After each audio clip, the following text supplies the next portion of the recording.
Hello friends, in this video I am going to discuss the poem Air and Angels by John Donne. I'll discuss summary, line by line analysis, explanation, themes, poetic devices and rhyming scheme.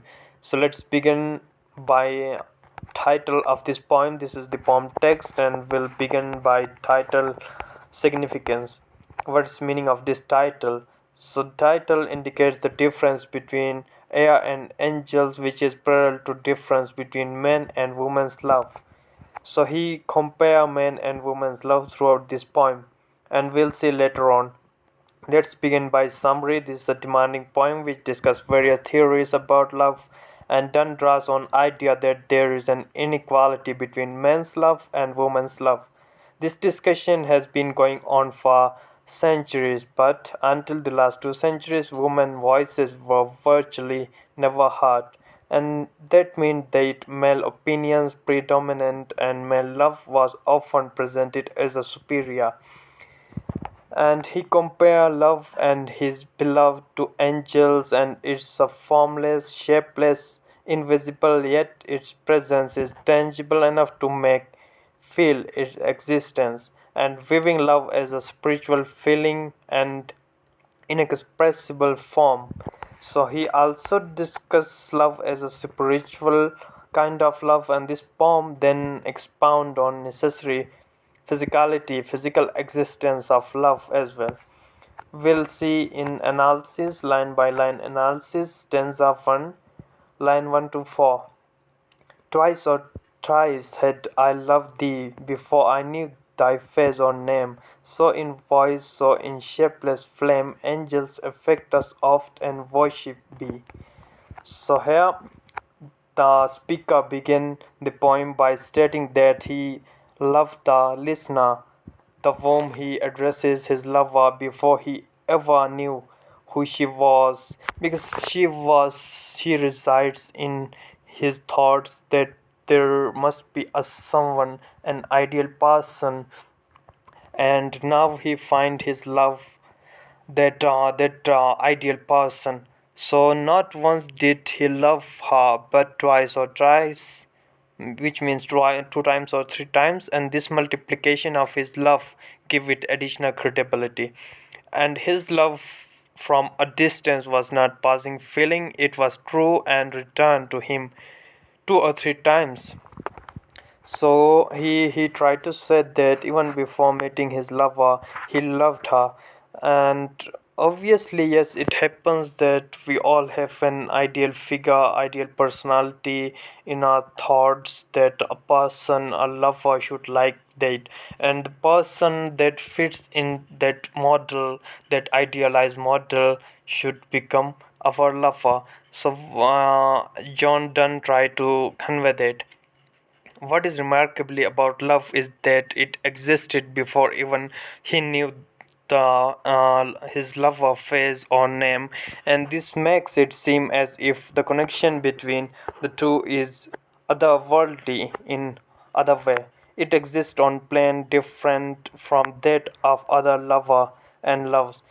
In the next 2 lines, the speaker comes to some kind of conclusion about form his love takes, and he is relating his emotions to ways that angels affect us. His love makes itself known through a voice, a shapeless flame, and these are ephemeral parts of the world that are impossible to pin down or reproduce. And Donne was connecting the mysteries of emotions, the power of his speaker's own love, and mysteries of angels and ever changing forms. Just as angels are worship, yet not seen, they are invisible, so too should his love be appreciated or worshipped in this manner. So this main idea in the 4 lines we'll see, line 5 to 10. Still when to where thou wert I came, some lovely glorious nothing I did see. But since my soul whose child love is, take limbs of flesh and else could nothing do. More subtle than the parent is, love must not be but take a body too. So here in this he described how he followed the listener with his love wherever they went, and he's talking about physicality, physical existence of love.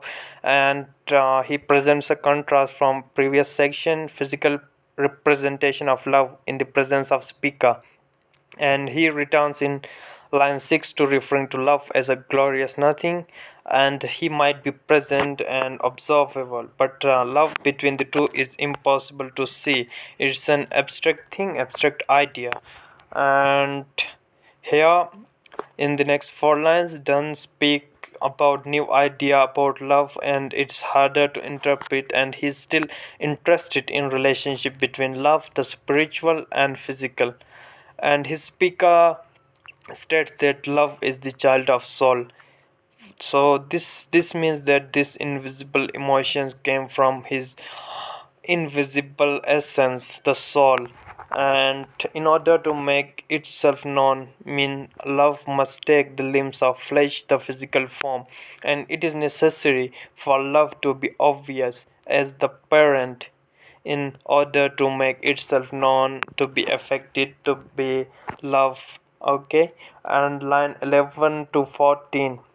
And therefore what thou wert and who I bid love ask, and now that it assume thy body I love, and fix itself in thy limb, eye, and brow. So in these lines, in stanza 1, final lines of stanza 1, he draws a conclusion about where the speaker's love resides now, and that it has been born from his soul. It needs limbs, a body in order to survive, and has fixed itself to thy lip, eye, and brow. And this is necessary step in order to strengthen the love between the two. His emotions are now embodied within listener's own body. And the Dunn's line also speak on the agency and power of women's own emotions, and they play into stereotype that women's feeling and love are not strong as men. And it was a stereotype, a thinking that men's love is superior than women's, and this is how his love is able to take up residence within her body, because his love is much stronger, you can say much pure or superior to woman's love. And now we'll see stanza 2 line 15 to 18. Wills thus to ballast love I sought, and so more stillly to have gone, with words which would sink admiration I saw I had love's pinnace overfraught. So here we'll see he now uses the body as being too much for a distraction from pure pristine love that came from his soul. Now he take a turn. In the stanza 1 he's talking about physical love, physical existence. Now he moves on to spiritual kind of love, that is love of souls. And the speaker described love within one's body as penis, a small ship, and that is being weighed down by ballast, and it is danger of becoming overfraught and ending in disaster. Perhaps the body is incapable of sustaining love, and at least the power of man's love. And line 19 to 24, every thy hair for love to work upon is much too much, some fitter must be sought, for no in nothing, no in things extreme and scattering bright can love in her. Then as angel face and wings of air, not pure as it, yet pure doth wear. So here the speaker starts deciding the true appropriate place for love, and now he takes note of the fact that love cannot happen in extreme or in nothing. So there is limit between these two, extreme and nothing, and there must be something in between these two poles, or you can say these two lines. And final lines in this section speak to two sides of love. It is like angels in many ways, invisible, you can feel it, but it comes from a human soul, and this means that it will never be able to live in one extreme or another, and there is another solution for that. Line 25 to 28. So thy love may be my love's fair, just such disparity as in twist air and angel's purity. Wixt woman's love and men's will ever be.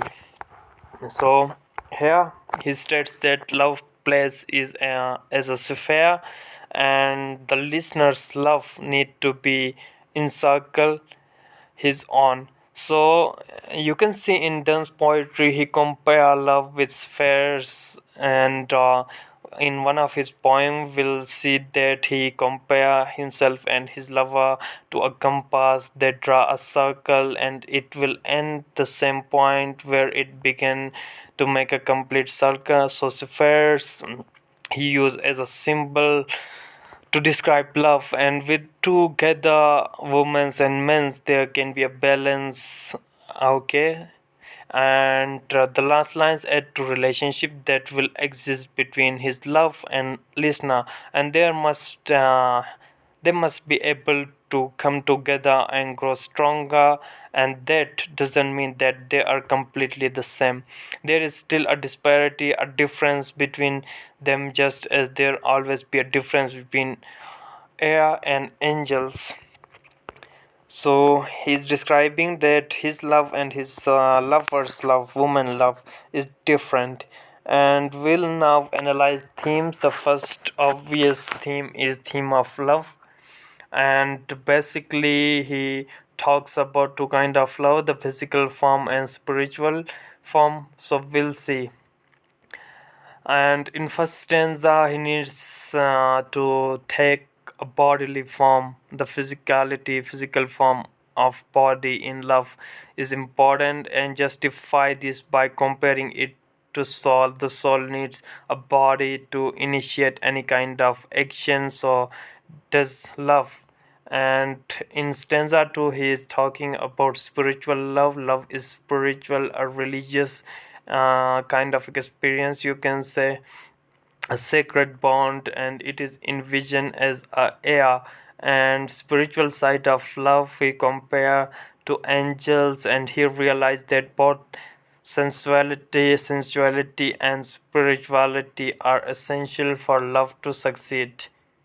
And second theme is spirituality. It's a salutation to immortality of soul.